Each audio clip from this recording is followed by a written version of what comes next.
নমস্কার বন্ধুরা, আর travellers diary with সৌরভে আপনাদের সকলকে জানাই স্বাগত।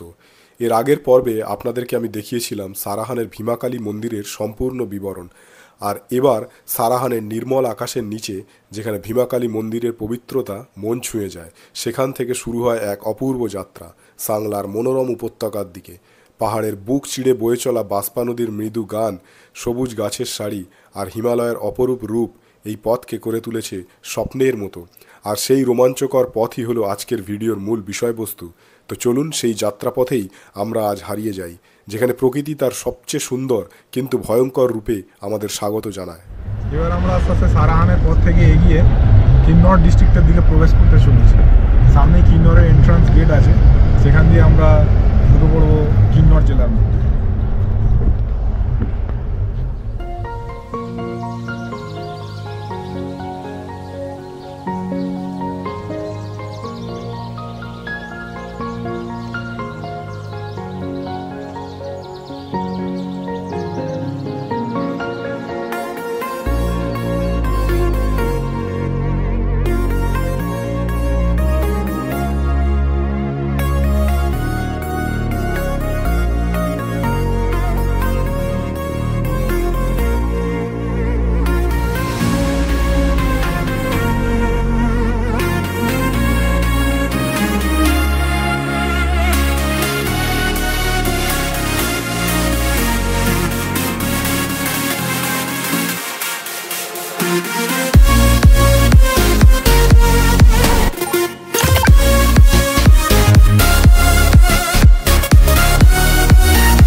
তো বন্ধুরা, কিন্নরে এন্ট্রান্স করার সাথে সাথেই আমাদের সামনে এসে গেছে কিন্নর গেট, বা এটাকে বলা হয় তারাঙ্গা ঢাং।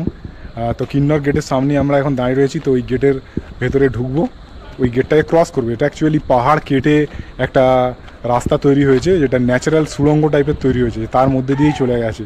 খুব আশ্চর্যজনকভাবেই এই পাহাড়ের গর্তটা ওরকমভাবে তৈরি হয়েছে। তো চলুন আরও সামনে থেকে সেটাকে দেখা যাক।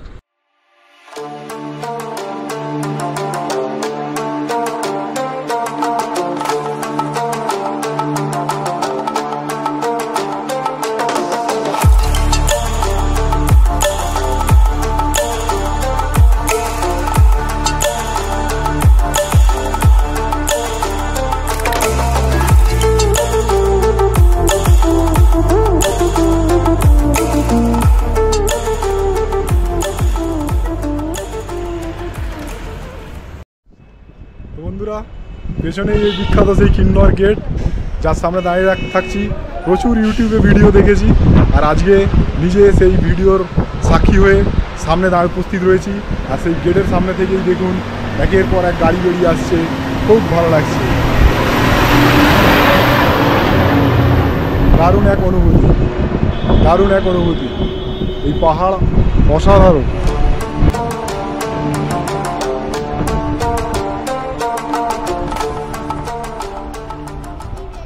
পথে যেতে যেতে এখন আমরা চলে এসেছি তারান্ডা মাতা টেম্পলের কাছে।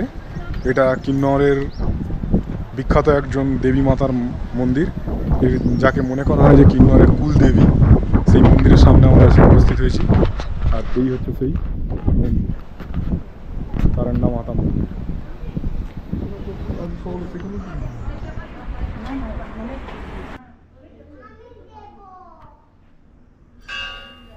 তারান্ডা মাতাকে কিন্নরের কুলদেবী বা রক্ষাকর্তা হিসেবে মনে করা হয়।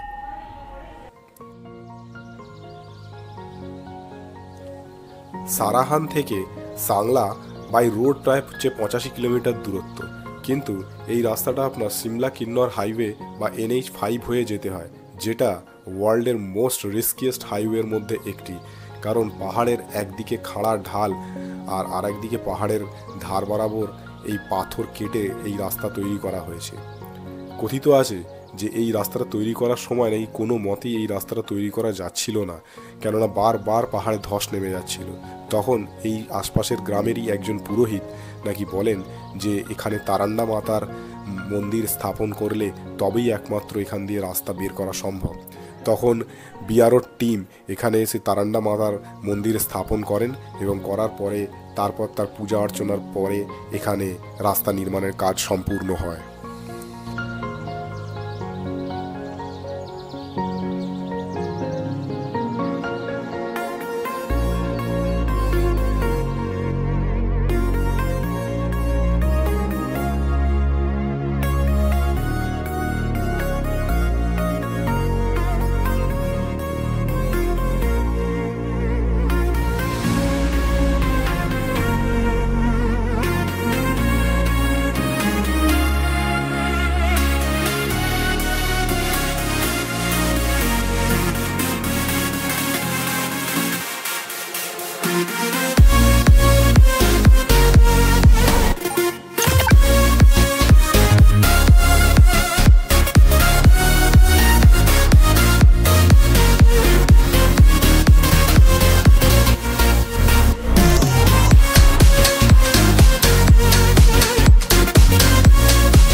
তো এখানে আমাদের এখন সবাইকে খেতে দিয়ে দিয়েছে। এই যে সিজা, কেমন লাগছে খেতে নদীর পাড়ে বসে? কেমন লাগছে রে মাসি, কেমন লাগছে? ভালো লাগছে। এখানে নতুন একটা খাবার দেবে, সিদ্ধু বলে। খাওয়া তো যেমন তেমন, বলো এই নদীর পাড়ে বসে খেতে কেমন লাগছে? নদীর পাড়ে খেতেও এটা নতুন একটা অভিজ্ঞতা। কোনোদিন তো নদীর পাড়ে বসে খাইনি, ঘরেতেই ডাইনিং টেবিলে বসে খেয়েছি, কিন্তু এটা খুবই ভালো লাগছে। তোমার কেমন লাগছে? আমার দারুণ লাগছে, খাবারটাও খারাপ না আর পরিবেশটা অসাধারণ, দারুণ লাগছে। তো বন্ধুরা, যেরকমটা বললাম যে এটা একটা আলাদাই অনুভূতি, একটা আলাদাই অভিজ্ঞতা। তো আর বেশি দেরি করবো না, খেতে শুরু করে দিচ্ছি এখন। আর যখন সিদ্ধুটা খাবো তখন কিন্তু আপনাদেরকে দেখাবো যে সিদ্ধুটা কীরকম জিনিসটা, আর ঠিক খেতে ঠিক কীরকমটা লাগে। তো এখন আর দেরি না করে খেতে শুরু করে দিচ্ছি। তো বন্ধুরা, আমাদের খাওয়া হয়ে গেছে। এরপর যেটা আপনাদেরকে বলেছিলাম, আমাদেরকে ট্র্যাডিশনাল এখানকার খাবার সিড্ডু দিয়ে গেছে। তো দেখুন, এই হচ্ছে সিড্ডু। তো এর ভেতরে আছে একটা, এর এটা আমাদের অনেকটা সেই একটা পাউরুটি টাইপের বানানো আছে। পাউরুটির ভেতরে আখরোট, পেস্তা এইসব দিয়ে একটা স্টাফিং মতো আছে। আর তার সাথে দেওয়া আছে এখানে ঘি দেওয়া আছে, আর আছে সস। তো এইটা এবার আমি খেয়ে দেখবো যে কীরকম লাগে। এবার আপনাদের খেয়ে বলছি এটা কীরকম খেতে।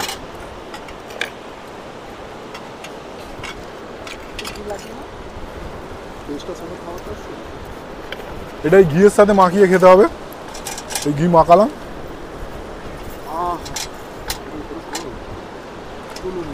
ভালো খেতে।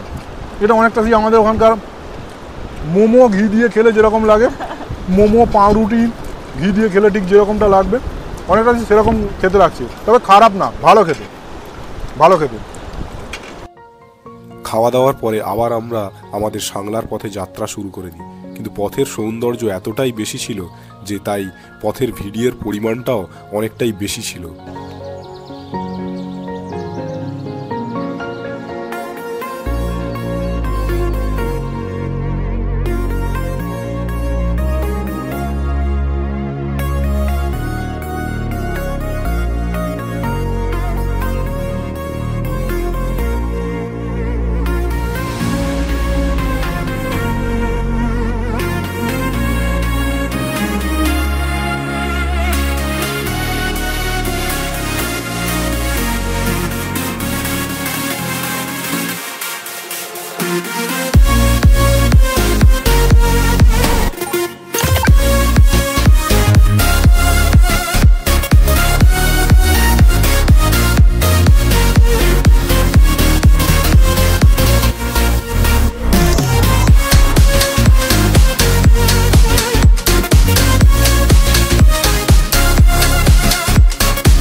আমরা এখন কারচাম ড্যামের অতিক্রম করে চলে এসেছি। আর কারচাম ড্যামটা হচ্ছে আমার এই পেছন দিকে, যেখানে এতক্ষণ একটু আগেই ছিলাম, তো সেটা আমরা অতিক্রম করে চলে এসেছি। আর যেরকমটা এর আগেই বলছিলাম যে এই কারচাম ড্যামটা কিন্তু আপনার শতদ্রু আর বাসপা নদীর সংযোগস্থলে তৈরি করা হয়েছে। আর এইখানেই ওই সংযোগস্থলটা আমার পেছন দিকে এখান থেকে দেখতে পাচ্ছেন, এটা হচ্ছে শতদ্রু নদী আসছে। আর এই দিক থেকে এই যে এটা হচ্ছে বাসপা নদী, এই বাসপা নদী আর এদিকে শতদ্রু নদী, এই দুটো একসাথে এগিয়ে গিয়ে আছে। আর ওই কারচাম ড্যাম তাই সেই নদীর ওপরে তৈরি হয়েছে। এই যে সামনে হচ্ছে শতদ্রু নদী, আর ঠিক তার এদিক থেকে এইটা হচ্ছে বাসপা নদী। এদিক থেকে বাসপা নদীটা আসছে আর ওদিক থেকে শতদ্রু নদীটা আসছে। দুটো নদী সংযোগস্থলে মিলিত হয়ে সোজা ওইদিকে চলে যাচ্ছে কারচাম ড্যামের দিকে।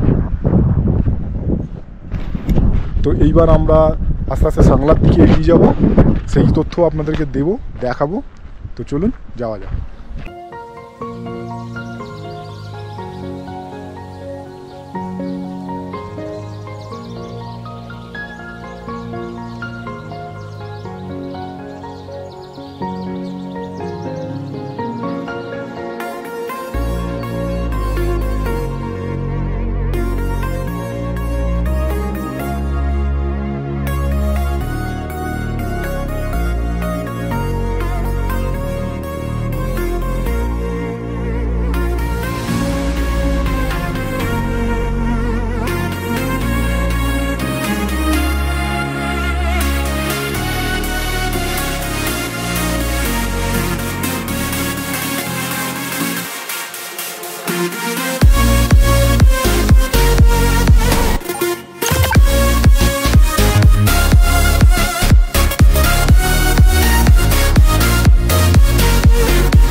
প্রচণ্ড হাওয়া, প্রচণ্ড ঝড়। আর পেছনে দেখতে পাচ্ছি হচ্ছে বাসপা রিভার যাচ্ছে। বাসপা রিভারটা নেমে এসে এইখান থেকে চলে যাচ্ছে। এখানে বেশিক্ষণ দাঁড়িয়ে থাকা যাচ্ছে না। আর এই হচ্ছে সেই কিন্নরের খুব ডেঞ্জারাস রাস্তা। গোটা রাস্তাটাই ডেঞ্জারাস, মানে এটা একটা পার্ট তার। এটা প্রচণ্ড ল্যান্ডস্লাইড জোনও আছে, তাই জন্য এখানে আর বেশিক্ষণ দাঁড়াবো না। বাসপা রিভার, এবার আমরা গাড়িতে চাপবো, চেপে এগিয়ে যাবো।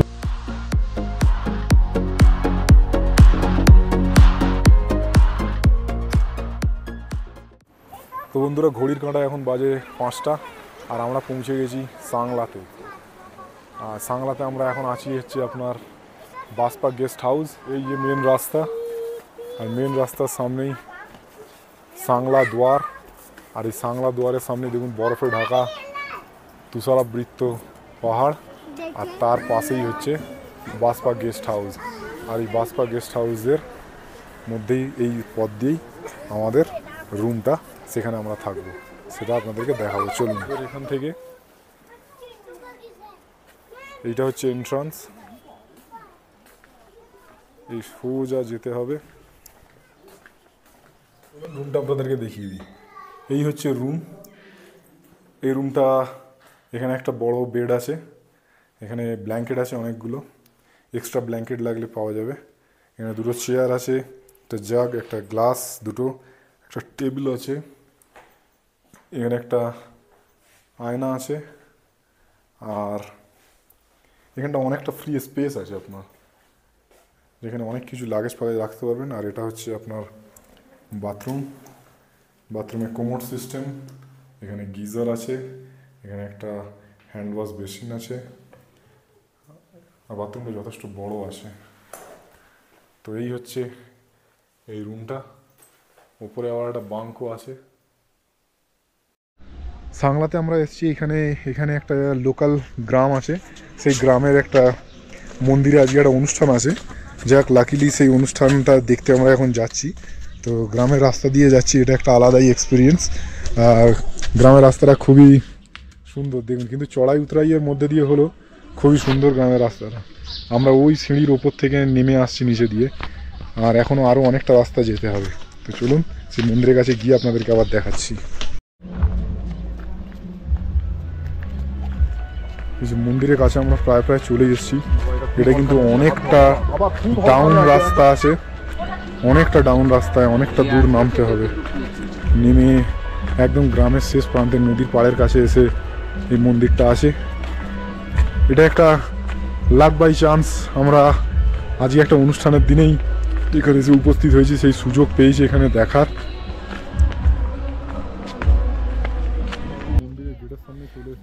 এটা ভৈরবনাথজির মন্দির। এখানকার আঞ্চলিক নিয়ম অনুযায়ী এই মন্দিরে মাছ মাংস খেয়ে প্রবেশ করা যায় না।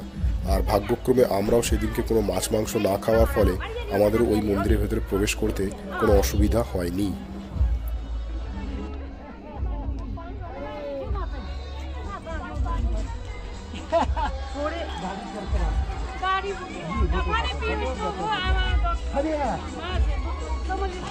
अच्छा अच्छा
मकर संक्रांति के दिन से, जब मकर संक्रांति 14 जनवरी जब आपका वो शुरू हुआ था, क्या नाम आपका, पुण्य स्नान, कुंभ। हाँ हाँ, उस दिन से लेके अभी तक जो है तो वो जप में थे, वो जप में थे। अच्छा अच्छा, वो आज बाहर निकले जी, 4.5 महीने बाद वो आज बाहर निकले, तो उसकी सेलिब्रेशन की। अच्छा अच्छा अच्छा अच्छा। तो हमारी जो गांव की जितनी भी महिलाएं जो बाहर ब्याही हुई है, हमारी जो भी महिलाएं इस गांव से दूसरे गांव में, चाहे हमारे किन्नौर में हो या हमारे प्रदेश में हो या प्रदेश से बाहर दूसरे प्रदेशों में हो, तो देश के किसी भी कोने में हमारी जो महिलाएं हैं गई हुई, हमारी बुआ हो गए या मतलब हमारी बहनें हो गई गांव की जो भी है, उन सबको इनवाइट किया जाता है। अच्छा, तो अच्छा, उनकी खातिरदारी, उनकी सेवा हमें करनी होगी। अच्छा, 3 अच्छा। से 4 दिन उनकी सेवा करनी होगी। अच्छा अच्छा अच्छा। जी जी, उनको इनवाइट किया जाता है, अच्छा। तो उनकी सेवा यही की जाती है। तो इस तरह की एक अच्छा अच्छा, तो हम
ওনারা ওখানে খুবই আনন্দ করছেন, আমরাও বেশ কিছুক্ষণ ওনাদের সাথে আনন্দ করলাম, খুবই ভালো লাগলো।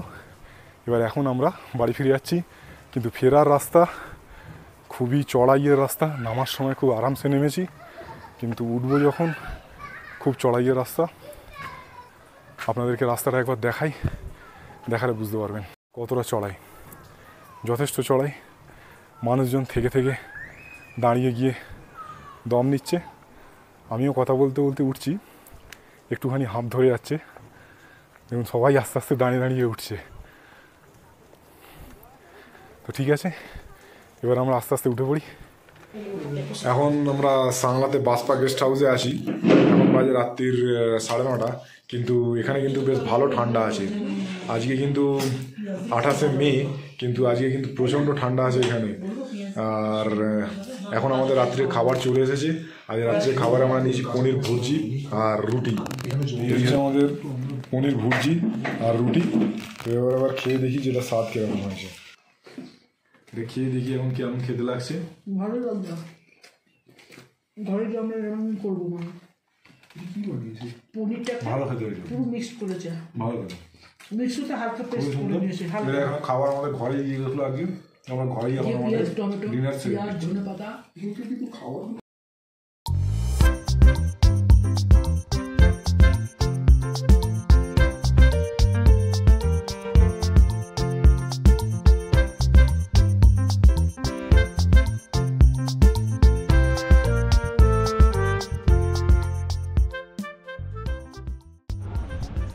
তো এখন আমি দাঁড়িয়ে আছি হিন্দুস্তান কি আখরি ধাবার কাছে। তো আমাদের চা এসে গেছে হিন্দুস্তান কি আখরি ধাবাতে। যেহেতু আমি হিন্দুস্তানের প্রথম দোকানে চা খেয়েছি, আবার আজকে হিন্দুস্তানের আখরি ধাবাতেও আমি চা খাচ্ছি।